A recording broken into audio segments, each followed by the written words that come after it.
Semester 5 numerical analysis chapter 6 numerical differentiation. इस video में 6.1 करेंगे। पहले वाले लेक्चर्स देख रखे होंगे तो इजीली समझ में आ जाएगा, अगर ना कुछ भी समझ नहीं आएगा तो फटाफट कराती हूँ मैं एक्सरसाइज, सॉल्यूशन आपको दिख ही रहे होंगे। तो क्वेश्चन नंबर 1 6.1 का देखेंगे। y'0 एंड y'0 ढूंढना है। तो डिफरेंस टेबल बनाएंगे। x आपको दे रखा है, fx बनाना है। टेबल बनाने मैंने आपको सिखा ही रखी है। न्यूटन फॉरवर्ड फॉर्मूला लगाएंगे, सिंपल सब्स्टिट्यूट करेंगे, वैल्यू आंसर आ जाएगा। Question 2 first and second derivative ढूंढने हैं fx के एट x = 1.5। तो बहुत ही सिंपल है ये भी। न्यूटन फॉरवर्ड फॉर्मूला लगाएंगे क्योंकि 1.5 जो है 1.5 और 2.0 के बीच में आता है, तो टेबल के बिगनिंग में ही है। तो न्यूटन फॉरवर्ड फॉर्मूला लगाएंगे, डिफरेंस टेबल बनाएंगे, ठीक है। न्यूटन फॉरवर्ड फार्मूला का यूज़ करेंगे और वैल्यूज को सब्स्टिट्यूट करेंगे।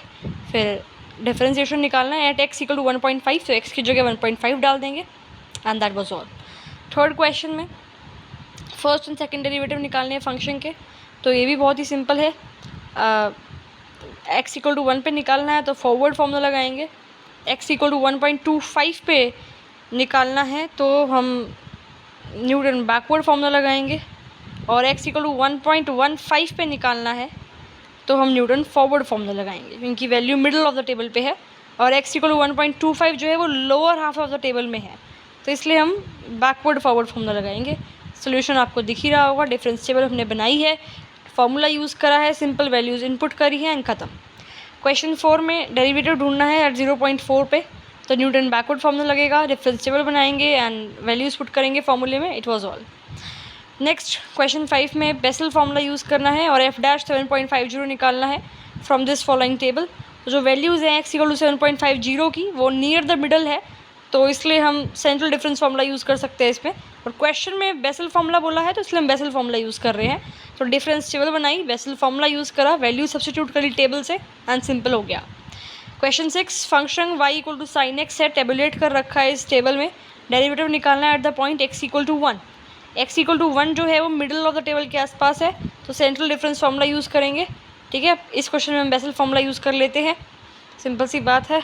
डिफरेंस टेबल बनाएंगे, बेसल फार्मूला यूज़ करेंगे, वैल्यू सब्स्टिट्यूट करेंगे, सोल्यूशन आ जाएगा।